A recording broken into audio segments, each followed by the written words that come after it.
दोस्तों, वक्फ बिल के ताल्लुक़ से मुसलमानों का जो काम था, यानी QR कोड को स्कैन करके अपनी राय JPC को और सरकार को भेजना, वो काम तो मुसलमानों ने कर दिया और उसकी तारीख़ अब ख़त्म हो चुकी, मुकम्मल हो चुकी।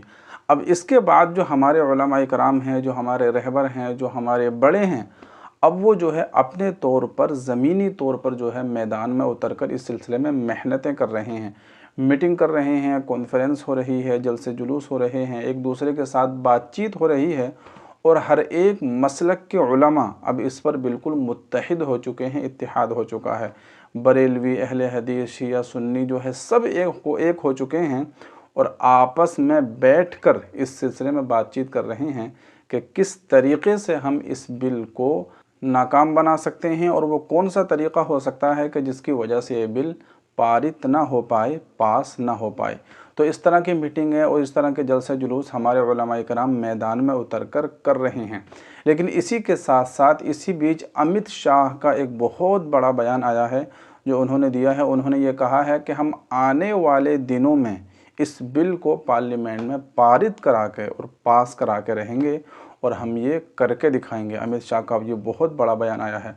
आइए पहले वो बयान सुनते हैं। वक़्फ़ संशोधन विधेयक 2024 वक़्फ़ संपत्तियों के प्रबंधन और संरक्षण और उसके दुरुपयोग तीनों को कमिटेड है और आने वाले दिनों में पार्लियामेंट में इसको पारित किया जाएगा। तो अमित शाह का साफ तौर पर और वाज़ेह तौर पर यह कहना है कि इस बिल को हम पार्लियामेंट में आने वाले दिनों में पारित करा के और पास करा के रहेंगे।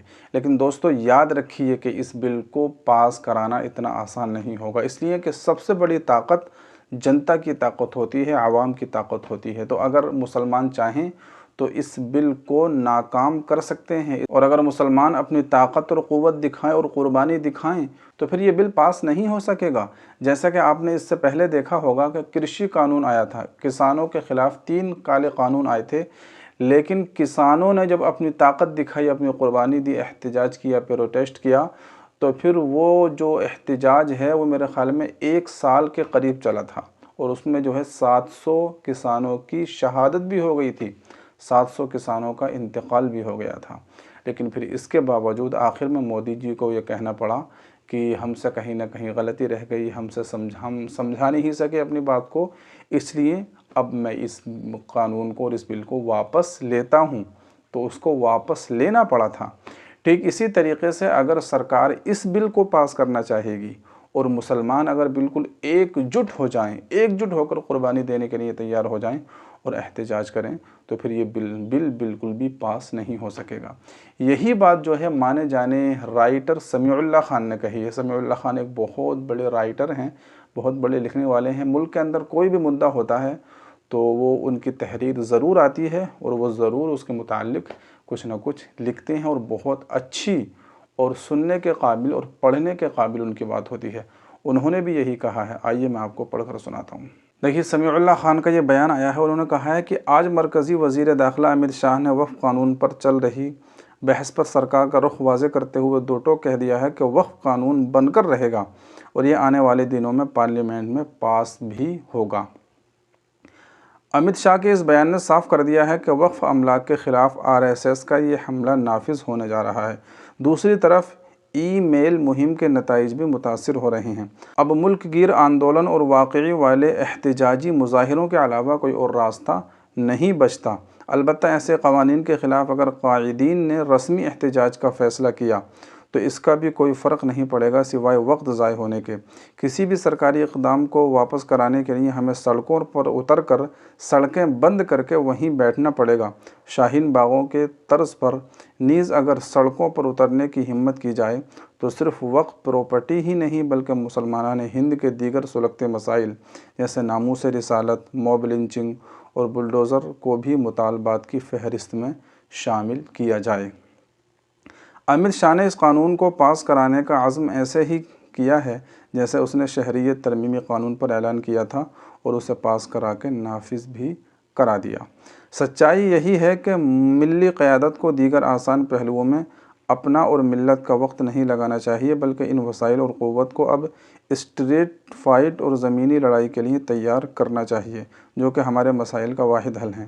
دراصل بھارت کی مسلم لیڈرشپ ہندوتوادی مظالم کے خلاف اپنے حقوق کو بچانے کے لیے جس ٹکراؤ اور مزاحمتی مرحلے سے بچنے کی کوشش کر رہی ہے، اسے بھاجپا نے اپنی طاقت بنا لیا ہے، اور حالات چیخ رہی ہیں کہ راستے بند ہیں سب کوچے قاتل کے سوا۔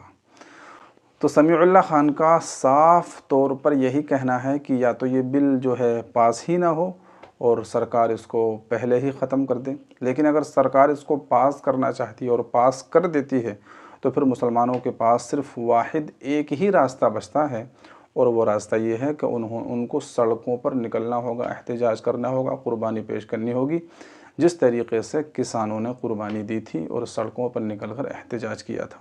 اور اسی کے ساتھ ساتھ انہوں نے یہ کہا ہے کہ سڑکوں پر نکل کر صرف وقف بل ہی کو لے کر وہ نہ آئیں اپنے ذہن و دماغ میں، بلکہ اسی کے ساتھ ساتھ جو مسلمانوں کے اور مسائل ہیں، جیسے کہ اللہ کے نبی علیہ الصلوۃ والسلام کی شان میں آئے دن گستاخیاں ہوتی رہتی ہیں، اسی طریقے سے بلڈوزر کا جو ایکشن ہے، مسلمانوں پر بلڈوزر چلائے جاتے ہیں، اسی طریقے سے موب لنچنگ ہے کہ مسلمانوں کو آئے دن کہیں پر بھی ٹرین میں، بس میں، اسٹیشن پر جو ہے پکڑا جاتا ہے اور ان کو پیٹ دیا جاتا ہے، مار دیا جاتا ہے۔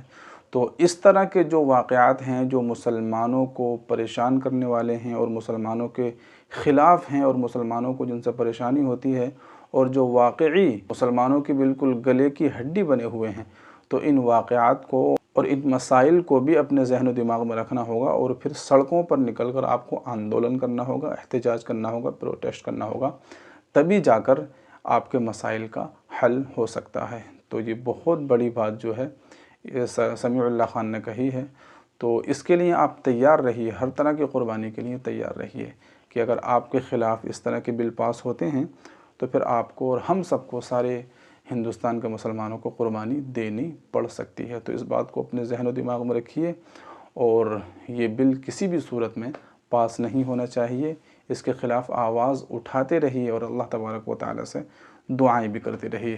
اللہ تعالیٰ ہم تمام کے لیے آسانیاں پیدا فرمائے، ہمارے ملک کے اندر امن و امان پیدا فرمائے، اور ہر قسم کی پریشانیوں سے، مصیبتوں سے ہم سب کی اور پوری امت مسلمہ کی حفاظت فرمائے۔ تو آپ لوگوں کا اس ویڈیو کے بارے میں کیا کہنا ہے؟